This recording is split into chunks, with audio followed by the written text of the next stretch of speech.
बेंगलुरु में आरएसएस की बड़ी बैठक। पहले नड्डा जाने वाले थे, अब नहीं जाएंगे। भागवत ने नड्डा के आने पर लगाई रोक। मोदी शाह को दे दिया अल्टीमेटम।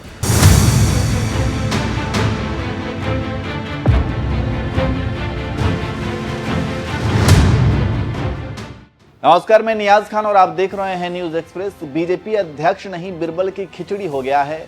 अब पकेगी, कब पकेगी चल रहा है। और ये आज से नहीं बल्कि पिछले साल से चल रहा है। पलक्कड़ बैठक में बीजेपी अध्यक्ष का नाम तय होगा, रांची बैठक में नाम तय हो जाएगा, मथुरा में तय हो जाएगा, दिल्ली चुनाव के बाद अध्यक्ष मिल जाएगा। लेकिन सारे सूत्र धरे के धरे रह गए और अभी तक बीजेपी को एक अदद अध्यक्ष नहीं मिला।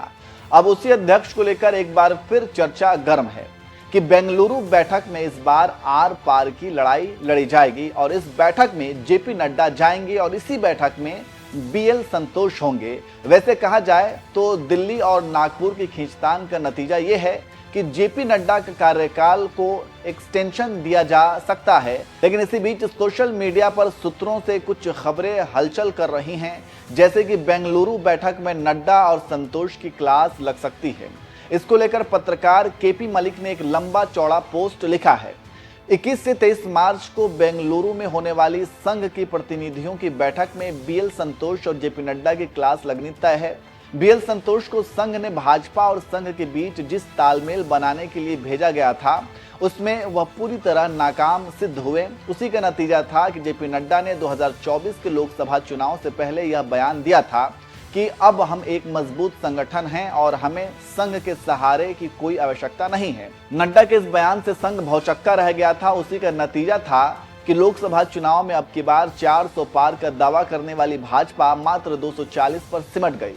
लोकसभा चुनाव में भाजपा की इस हार को कहीं ना कहीं संघ की नाराजगी और गुजरात लॉबी के अहंकार से जोड़कर देखा जा रहा है। लेकिन अब एक बार फिर बड़ा ट्विस्ट देखने को मिल रहा है और कहा जा रहा है कि बेंगलुरु बैठक में जेपी नड्डा नहीं जाएंगे।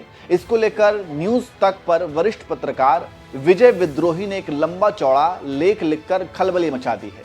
विद्रोही की माने तो बीजेपी और आरएसएस के बीच रिश्तों में ठन गई है और आरएसएस ने बीजेपी के अध्यक्ष के चुनाव को लेकर साफ संदेश दे दिया है कि जल्द से जल्द नया अध्यक्ष चुना जाए, अन्यथा पार्टी को इसके गंभीर परिणाम भुगतने पड़ सकते हैं। विद्रोही सूत्रों के हवाले से कहते हैं, बेंगलुरु में होने वाली संघ की प्रतिनिधि सभा की बैठक में बीजेपी अध्यक्ष को आमंत्रित नहीं किया गया था। इसकी वजह यह बताई जा रही थी कि जेपी नड्डा का कार्यकाल संघ के अनुसार पहले ही खत्म हो चुका है, जबकि बीजेपी उन्हें एक्सटेंशन देती आ रही है। संघ अब स्पष्ट रूप से नए अध्यक्ष की मांग कर रहा है, जो स्वतंत्र निर्णय लेने वाला हो और संगठन और सत्ता के बीच तालमेल बिठाने में सक्षम हो। तो आप समझ सकते हैं कि क्यों अध्यक्ष को लेकर बवाल बढ़ गया है और इसके क्या कारण हैं।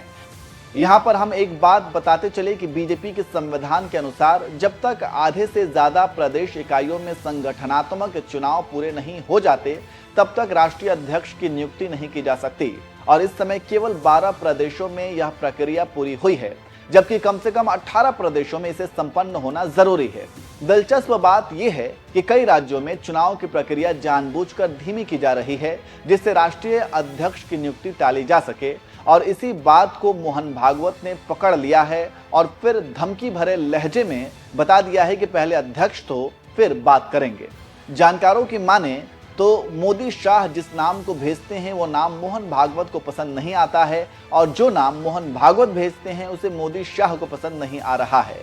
मीडिया रिपोर्ट्स की माने तो पीएम मोदी 30 मार्च को नागपुर स्थित संघ मुख्यालय जाने वाले हैं, जहां पर वो आरएसएस प्रमुख से मिलेंगे और इस मुलाकात के दौरान दोनों नेताओं के बीच अध्यक्ष को लेकर बातचीत होगी।